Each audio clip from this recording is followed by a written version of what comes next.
그런데 지난주 금요일에 혁신위가 이러한 건으로 내놓은 이준석 전 대표와 홍준표 시장 대사면을 놓고요. 당사자들이 극렬 반발하고 있습니다. 탈당도 시사하시는 건지. 참 불쾌한 질문이다. 내가 이 당을 30년을 지켜온 사람입니다. 4%빼야 안 되는 정당을 되살린 사람입니다. 나왔다 들어갔다 하는 그 지류지천의 실개천이 아니고 나는 본류입니다. 어떻게 그런 질문을 할 수 있어요? 혁신위에서는 대사면을 통합을 위한 거라고 강조하는데 사면이라는 것은 죄 지은 자를 용서해 주는 대통령의 권한입니다. 용어 자체가 적절하지 않죠. 단순히 징계 취소해 버리면 될 걸. 그걸 왜 사면이라는 용어를 씁니까? 그건 대통령의 행위예요. 나는 징계를 취소하고 안 하고는 나는 내 정치하는 데는 아무런 상관이 없어요.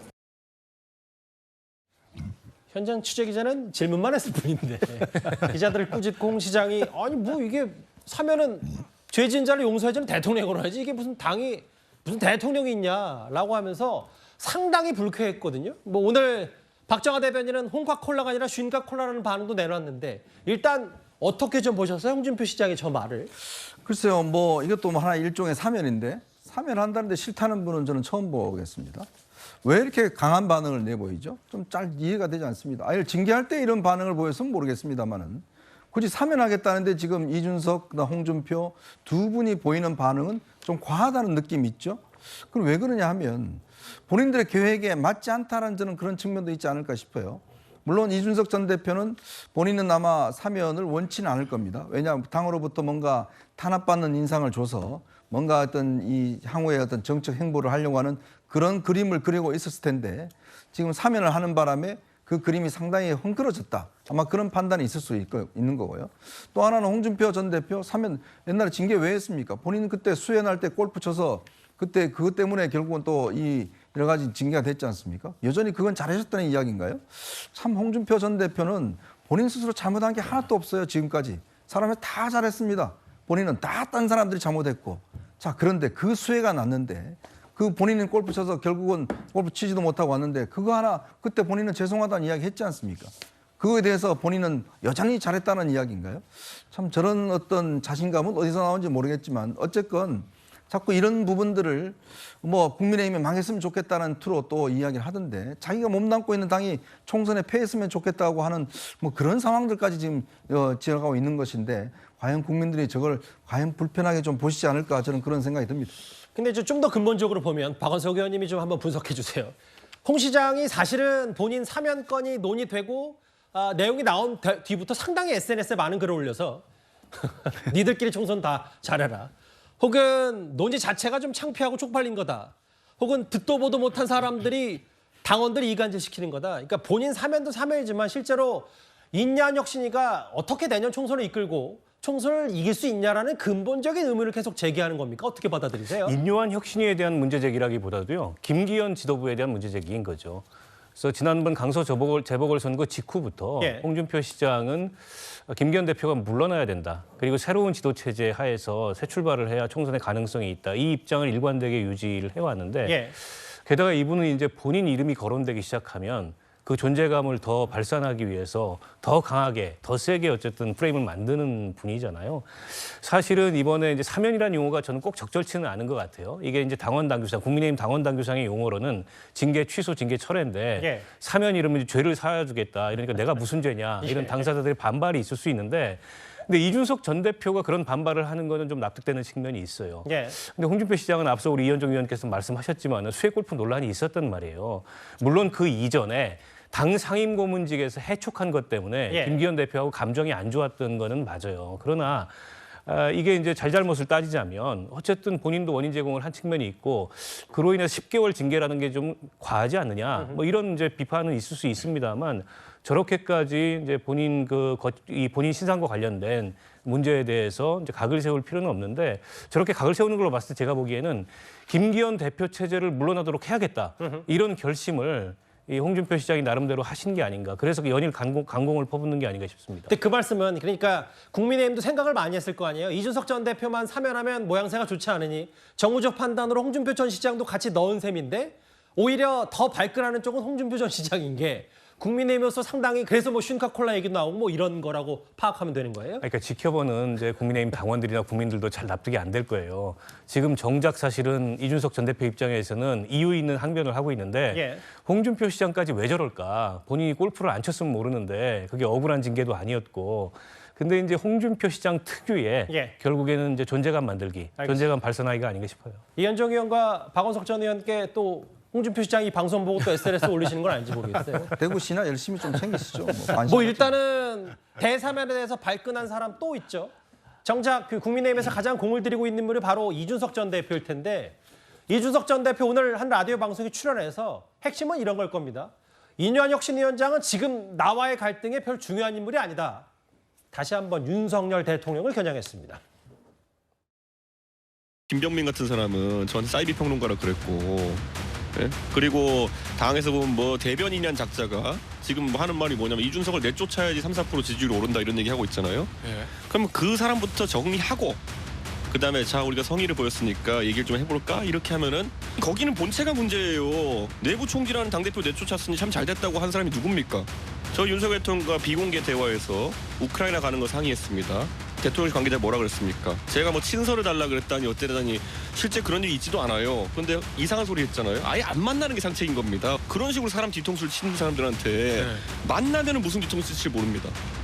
과거에 이준석 대표 체제를 이렇게 억압적으로 끝낸 거에 대해서 또 굉장히 모멸적인 이유로 끝낸 거에 대해서 진지한 반성과 사과가 있고 이준석 대표 입장에서는 당을 나갈 이유도 없고 또 나가도 의미도 별로 없을 겁니다. 국민의힘의 초대 당대표이기 때문에 가능하다면 당의 방향성을 바꿔가지고 이길 수 있는 정당으로서 가고 싶지 않겠는가 그렇게 생각을 하고 있습니다.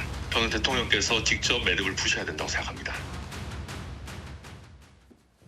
저 이제 오늘 이준석 전 대표 라디오 인터뷰 내용을 보면 진행자는 질문을 이뇨한 위원장 뭐 만나냐 안 만나냐 했는데 본인은 뭐 만날 필요도 없고 생각도 없고 심지어 윤석열 대통령이 만나자 해도 안 만난다. 무슨 뒤통수를 칠지 모른다라고 하면서 최근에 본인과 각을 세우고 있는 직함생략하고 안철수, 김병민, 김민수 이런 사람들부터 정리해야 그 수순일 것이다. 어떻게 좀 판단하세요?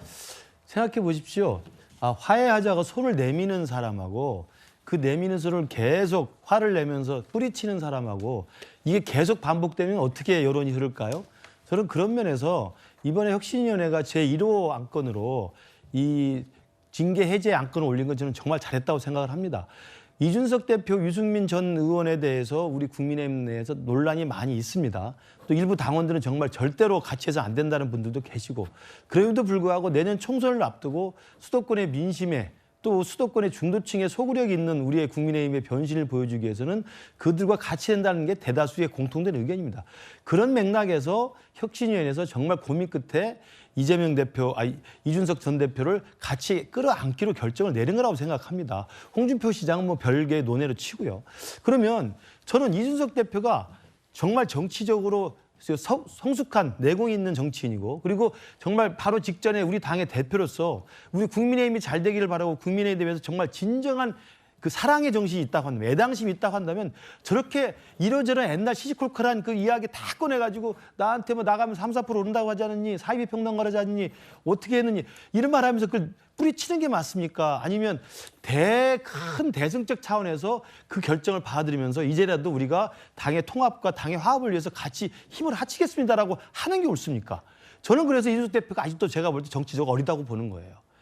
이 싸움의 기술이나 정치 기술자는 될 수 있을지 모르지만 여당 대표를 했던 사람으로서 여당이 지금 위기에 처해 있고 여당이 내년 총선을 앞두고 지게막대기라도 합쳐야 될 판에 그런 맥락에서 대통합의 그 대승적인 결정을 내린 것에 대해서는 자기 스스로가 정치인으로서 거기에 손을 맞잡는 것이 윤석열 대통령한테 섭섭할 수 있겠죠. 그다음에 윤핵관들한테 섭섭할 수 있겠죠. 정치는 그것을 다 뒤로 하고 자기 스스로 행보를 만들어가는 겁니다. 알겠습니다. 그게 기본 아닙니까? 그런데도 옛날 옛적 이야기 다 끄집어내서 그거 안 하면 제가 절대 안 가겠다. 저도 80년대 학생운동에서 구속됐다가 사면 복권된 사람입니다. 그럼 제가 사면됐을 때 저한테 유죄 판결 내린 판사 사과하지 않으면 내가 사면 안 받겠다고 합니까? 그게 아닙니다. 그러면서 민주화의 한 페이지가 넘어가는 거 아니겠습니까? 예. 혁신이가 그런 것들을 하면 그걸 받아 안는 거. 예. 그리고 당대표로서 당과 함께 통합의 길로 가겠다고 하는 거. 그 말을 왜 못합니까? 정말 제가 볼 때 잔재주 부리는 거고요. 예. 딴 의도가 있다고 생각합니다. 갑자기 본인의 통 큰 얘기를 좀 아, 하시네요. 저는 통 크죠. 신경유 위원님, 이제 김근식 교수께서는 꽤 이준석 전 대표를 강하게 비판해서 다른 측면을 얘기해 보면 이준석 전 대표가 뭐 정치적으로 어리든 나이 들든 전직 국민의힘 당 대표로서 처신이 문제가 있든지 간에 꼬인 실타래의 일정 부분은 윤석열 대통령의 책임이 있다면 윤 대통령이 조금 반성해야 되지 않냐? 나는 이준석 전 대표 주장은 타당하지 않냐? 어떻게 좀 생각하세요? 뭐 당연하죠. 이준석 대표가 사면해 주시니까 정말 감사하게 받겠습니다. 이러면 이준석의 위치, 행보, 앞으로 방향 그건 뭐 이제 거의 존재의 의의조차도 없어질 가능성이 있고요. 지금 캐릭터가 안 맞다는 말씀이신가요? 네, 아니 이렇게 하는 건 지금 굉장히 당연한 정치적 행보고 정치적 선택이고요. 예. 이건 너무나 당연합니다. 이준석 대표가 쫓겨날 때 그 상황을 한번 복귀해 보죠. 지금 많이들 잊어버렸는데 예. 정말로 당 대표, 여당의 대표라는 사람을 저렇게 어떻게 보면 걷어차듯이 쫓아낸 경우라는 것은 우리가 일찍이 본 적이 없습니다. 예. 그리고 체리 따봉 사건에서 보여줬듯이 예. 그 배우가 누군가도 뭐 분명했고요. 예. 그 이후에 또 녹취가 나오고 이런 걸로 봐서도 이게 여러 가지가 딱 맞아 떨어지는구나라는 것을 이건 대통령이 이렇게 결심하지 않으면 안 되는구나라는 것이 만천하에 거의 입증이 되다시피 한 거거든요. 예. 그런 상황에서 봤을 때 이 인요한 혁신이가 1호 안건으로 대사면령을 내렸으니까 정말로 감사하고 고맙고 뭐 이루 말할 수가 없을 지경입니다라고 하면은 이준석 대표는 앞으로 정치적 생명이 없다고 볼 수밖에 없고요. 지금 이런 반응은 지극히 당연한 반응입니다. 당연한 반응입니다. 두 분의 말씀이 전혀 달라서 시청자분들이 이해가 잘 되셨을 거예요. 근데 아까 이현정 의원께서 하시다가 하려고 했다가 못한 말이 있는 것 같아서 그러니까 아까 이준석 전 대표의 향후 행보를 얘기할 때 지금 보면 지난주 금요일에 1호 안건 1년 6개월 당원권 정지를 사면하겠다. 오늘 조금 전에 보니까 혁신위에서 이걸 처리를 했던데 1년 6개월. 일단 이렇게 사면을 하면 이준석 전 대표로서도 본인이 탈당하겠다는 명분 좀 약해지면 뭐 그러면 본인이 그렇게 얘기해서 노원병에 나가야 되고 노원병에 나가서 또 살아 돌아와야 되고 뭐 이런저런 가지 때문에 국민의힘 입장에서도 뭔가 이준석 전 대표에게 좀 부담감을 준 건 맞지 않냐 어떻게 좀 해석하세요?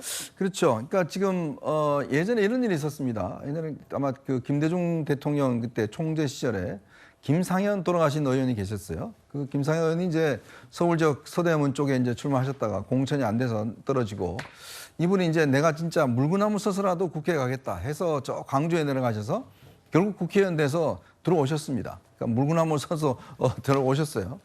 그러니까 결국은요, 이 정치의 복수는요, 뭐 이제 이준석 전 대표 지금 본인이 뭐 기자회견도 하고 뭐 거친 이야기 하는데 물론 저런 것보다는 본인이 당당하게 보여주면 되는 겁니다.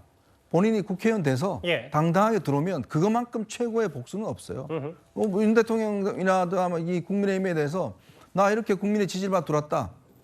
왜 지금 이준석 대표가 여러 가지로 이제 하냐면 본인은 일단 선거에 3번 떨어졌잖아요. 예. 자, 그것 때문에 지금 본인한테는 가장 지금 중요한 거는 어떻게 하든지 다음 총선에서 물구나무 서서라도 국회에 들어가야 되는 거예요. 예.